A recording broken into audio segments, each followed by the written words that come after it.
mata-mata dan Dajjal yang pasti akan datang. Dari Amir bin Sarahil Asy-Sya'bi, bahwasanya dia bertanya kepada Fatimah bin Qais, adik Al-Dhahhak bin Qais. Fatimah adalah termasuk salah seorang wanita yang turut serta berhijrah pada periode awal. Amir berkata, "Sampaikanlah kepadaku suatu hadis yang engkau dengar langsung dari Nabi Shallallahu Alaihi Wasallam yang tidak kamu nisbatkan kepada orang lain." Lalu Fatimah berkata, "Aku telah menikahi Al-Mughirah. Pada saat itu, ia merupakan pemuda Quraisy yang terbaik. Kemudian ia tertimpa musibah, terbunuh pada awal jihad bersama Rasulullah Shallallahu Alaihi Wasallam. Tatkala aku menjanda, Abdurrahman bin Auf meminang aku melalui sekelompok sahabat Nabi. Sementara Rasulullah Shallallahu Alaihi Wasallam melamar aku untuk budaknya Usamah bin Zaid. Ketika itu, aku pernah diberitahu bahwa Rasulullah bersabda, barang siapa mencintai aku, maka hendaklah ia mencintai Usamah. Maka, tatkala Rasulullah mengajak aku berbicara, aku menjawab, terserah engkau, nikahkanlah aku kepada siapa saja yang engkau kehendaki. Kemudian beliau memerintahkan agar aku pindah ke rumah Ummu Syarik. Ia adalah wanita Ansor yang kaya raya. Sumbangsihnya begitu besar dalam perjuangan di jalan Allah. Para tamu selalu singgah di rumahnya. Lalu aku menjawab, aku akan lakukan. Tiba-tiba beliau berkata, jangan kamu lakukan itu, karena Ummu Syarik mempunyai banyak tamu.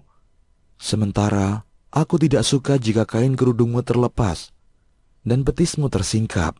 Kemudian orang-orang itu melihat hal-hal yang tidak kamu sukai.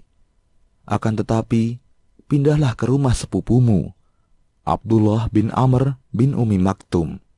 Dia adalah pria Bani Fihr, yakni Fihr Quraisy. Dia lahir dari kabilah yang sama dengan Fatimah.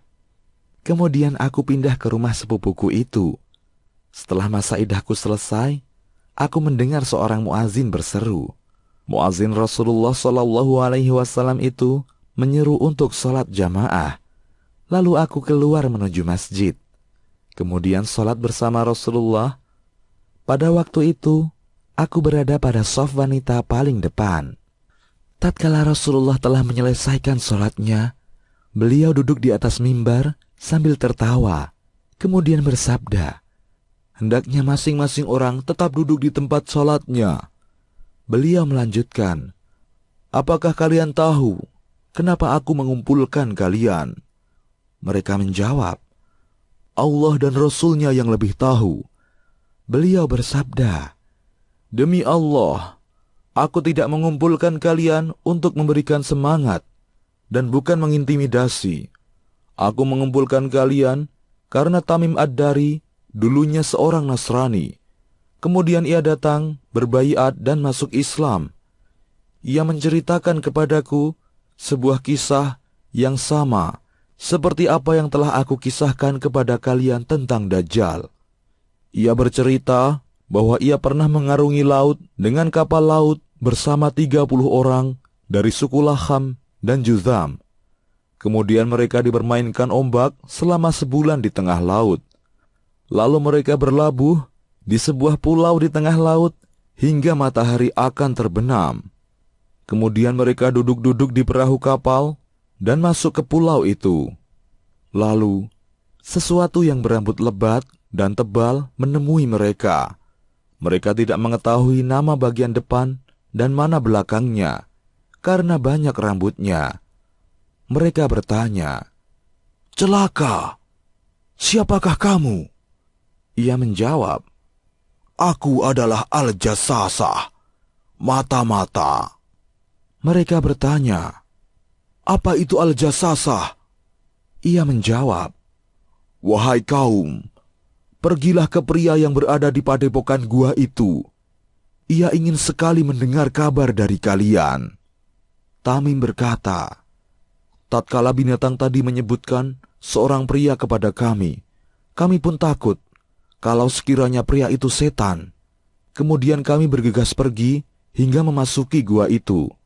Ternyata di dalamnya ada seorang pria yang sangat besar. Kami belum pernah melihatnya. Ia sedang dibelenggu dengan kuat dan erat. Kedua tangannya terikat sampai lehernya. Di antara kedua lututnya sampai kedua mata kakinya dibelenggu dengan besi. Lalu kami bertanya kepadanya, "Celaka, siapa kamu?" Dia menjawab, "Kalian telah mengetahui tentang aku, maka beritahukan siapakah kalian?" Kami menjawab, "Kami adalah orang-orang dari bangsa Arab. Kami berlayar dengan menaiki sebuah kapal laut. Tiba-tiba kami dikejutkan oleh laut yang mengamuk. Lalu kami dipermainkan ombak selama sebulan. Selanjutnya, kami mengungsi ke pulau kamu ini. Lalu kami pun duduk di perahu kapal dan masuk pulau. Kemudian binatang berambut lebat dan tebal menemui kami. Kami tidak tahu bagian mana depan dan mana belakangnya karena banyak rambutnya. Lalu kami bertanya, 'Celaka, siapa kamu ini?' Ia menjawab, 'Aku adalah Al-Jassasah.' Lalu kami bertanya, 'Apakah Al-Jassasah itu?' Dia berkata, 'Pergilah ke pria yang berada di gua itu, karena ia ingin sekali mendengar kabar dari kalian.' Lalu kami bergegas menuju Anda. Setelah melihatnya dan merasa takut, siapa tahu itu adalah setan. Selanjutnya pria itu meminta, 'Ceritakan kepadaku tentang pohon kurma Baisan.' Kami balik bertanya, 'Kabar mana yang ingin kamu ketahui?'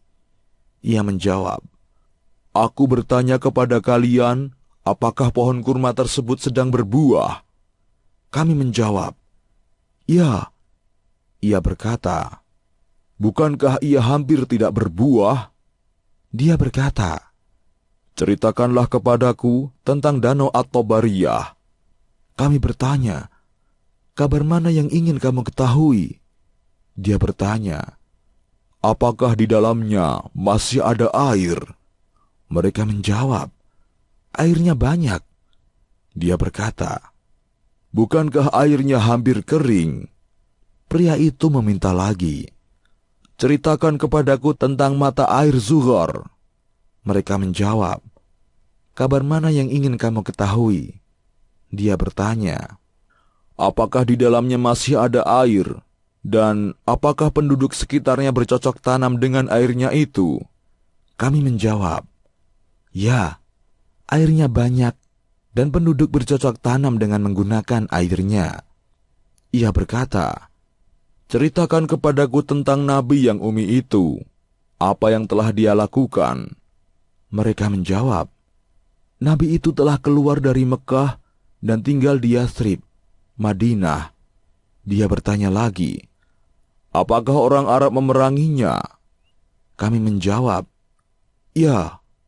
Ia bertanya lagi, 'Bagaimana ia memperlakukan mereka, atau apa yang ia perbuat terhadap mereka?'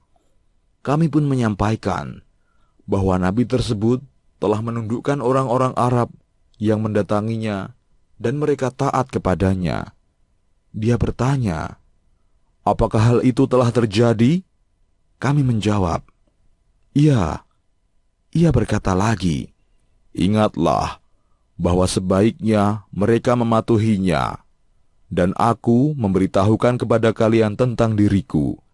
Sesungguhnya aku adalah Al-Masih Ad-Dajjal. Dan aku hampir diperbolehkan keluar, muncul. Aku akan muncul dan berjalan di muka bumi. Aku tidak membiarkan sebuah kampung, kecuali aku menetap di dalamnya selama 40 malam, selain Mekah dan Thaibah, karena keduanya diharamkan bagiku. Setiap kali aku akan memasuki salah satunya, seorang malaikat akan menyambutku dengan pedang terhunus. Ia menghalangiku, dan pada tiap celah jalan-jalannya terdapat malaikat yang menjaganya." Fatimah berkata, Rasulullah Shallallahu Alaihi Wasallam bersabda sambil beliau menusukkan tongkatnya di mimbar, "Inilah Thaibah itu, inilah Thaibah itu, inilah Thaibah itu yakni Madinah. Ingatlah, bukankah aku telah menyampaikan hadisku ini?" Para sahabat menjawab, "Ya." Bahwasanya kisah yang disampaikan Tamim telah mencengangkanku. Ceritanya persis dengan kisah yang aku ceritakan kepada kalian, juga tentang Madinah dan Mekkah. Ketahuilah, sesungguhnya Dajjal itu berada di Laut Syam atau Laut Yaman. Tidak, tetapi dari arah timur, dan beliau mengisyaratkan tangannya ke arah timur. Aku hafal hadis ini dari Rasulullah Sallallahu Alaihi Wasallam. Hadis riwayat Muslim dan Abu Daud. Demikian, Allahu a'lam. Kisahmuslim.com. Kisah penggugah jiwa.